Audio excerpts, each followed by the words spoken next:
contraception is here and you can't get pregnant, why not fuck a bear? Hi! Guess who's back? Woo-hoo! I'm back. I have enough energy to be in front of a camera.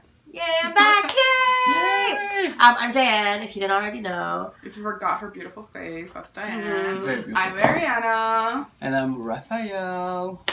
And welcome back to the MPP channel. So basically, I decided to do a super last minute Valentine's Day episode. They have no idea what we're going to be talking about today.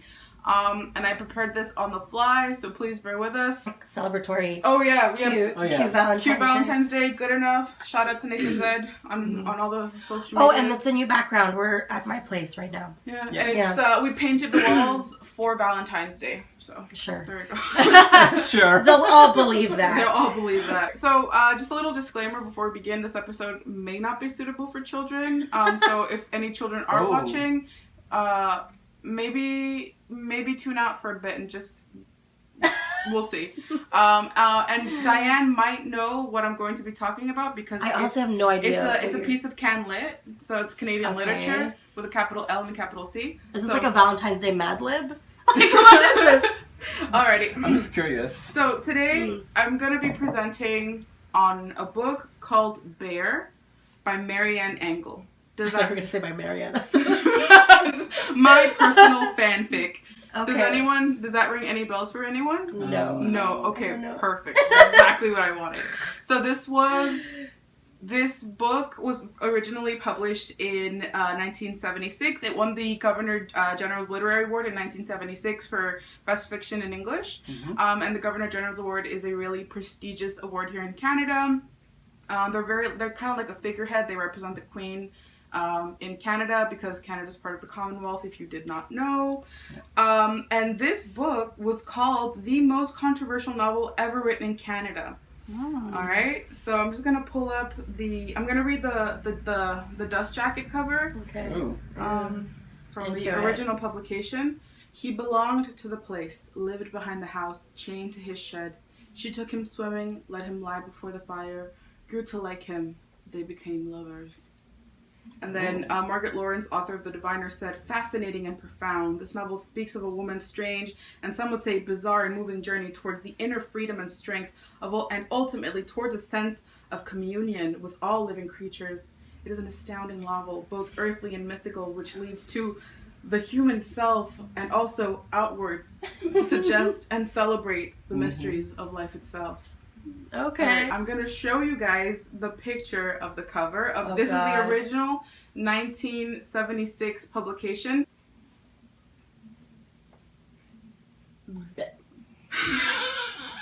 Bear.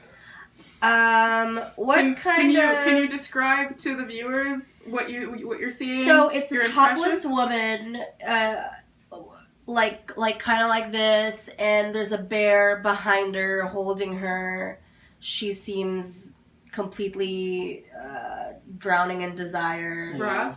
This bear has no expression. The bear's like holding her. It's just some would say even gently cupping her breast. Gently cupping her breast. let me go back.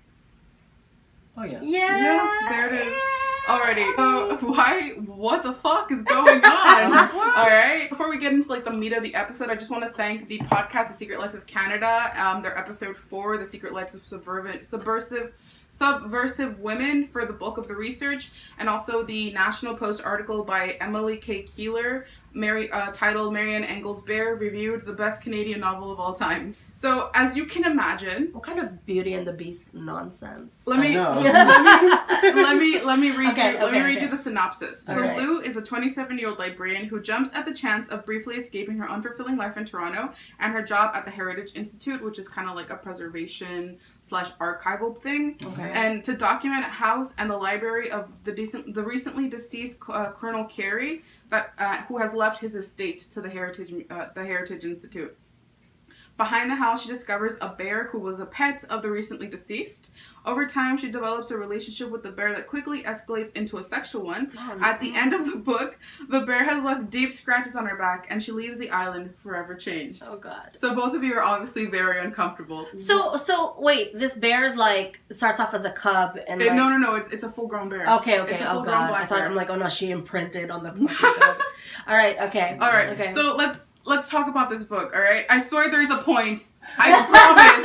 I'm like, what are we talking about? Okay. I promise. Remember, this is for Valentine's Day, so happy romancing. Sure. I'm so confused. Alright, so Cupid's shitting his pants right as you can imagine, before 1976, before the book was published, it was rejected by all of the publishers that it was ever sent to. An editor at the Harcourt Brace said its relative brevity coupled with the extreme strangeness presents, I'm afraid, an inseparable obstacle in present circumstances. So basically, it's too short, she fucks a bear, we can't print this. Oh my God. Alright, so why... My question, coming back to the thesis at hand, how the fuck did this win the Governor General's Award? And why the fuck does this book matter? Alright? Okay. So... I'm interested. Marianne Engel's work centers... all of her work centers around women in Canada. Yeah. And in 1976... in the Canadian context, there had yet to be a legal abortion performed, but contraception for women was more readily available. Mm-hmm. So this book is a play. It's exploring how sexual liberation is catapulting women in like the 70s to be more sexually free. So it's not literally about fucking a bear, it's about embracing your sexuality. It's symbolic, you know? Symbolism. Yeah. So if contraception is here and you can't get pregnant, why not fuck a bear? Metaphorically speaking. Before she had also become a published author, Marianne Engel published in 17 magazine. Okay. And like in the 70s, what was there available for women to consume as popular literature? Just like there was 17 magazine, how to get the man, how to take care of your skin, how to take care of your hair, how to lose weight, all of these things that don't really talk about like, you know, like sisterhood and like empowerment as women. I think this book is really interesting. It's also like an exploration into like it's not an exploration, it's a satire of the Canadian literature genre. Okay. Yeah. Because it takes all of these like popular images, all of these like gothic themes of isolation and decrepitness, this like sense of decay and like a dominion over nature, because she is literally dominating this bear. The bear is literally like just a stand-in for like CanLit's obsession with like wilderness and wildness and like untamable beauty and like literally dominating it and making it your own. In the book, there's also like the only other woman is like a First Nations woman who like teaches Lou how to like seduce the bear. So it also plays on that trope of like CanLit of like the like in quotes like the magical Indian who's like in touch with spirits and nature and can talk to animals, you know? And like can connect with like the wild things. And so really like at its core, this book is like an exploration of like first and second wave feminism because it's not inclusive in any way. It very much focuses on like cisgendered women and like their rights to like a reproductive health and like contraceptives, which is like, you know, very, very 70s. That is the reality of when this book was published. Going back to my point, like why are we talking about this now? I honestly think that if this book were to be published today, I don't think it would have had the same effect because we, even though we still have a lot of work to do, a lot of the themes that this book like touches upon, I don't feel like are applicable anymore. Where women and femme folks and queer folks can choose not to be in a relationship and are still happy. Like that is something that we accept. And whereas Lou sometimes in the book is before she goes to the island, she's depicted as like a really like pathetic woman. She's not happy. She's like unfulfilled. And it's only like through the coupling with the bear that she like discovers herself. So I don't think that would really resonate anymore. So basically, happy Valentine's Day don't fuck a bear. Maybe. I mean, if you want to metaphorically fuck a bear, go for it.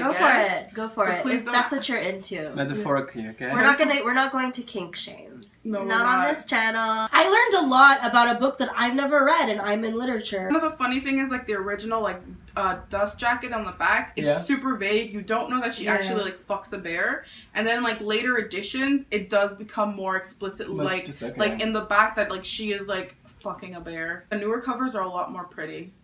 Basically. I love that it's, like, still in popular print. Yeah, it actually came back in circulation because a couple of years ago, the original cover emerged on the internet and became a meme. And basically, people... I was gonna read, like, excerpts of the book.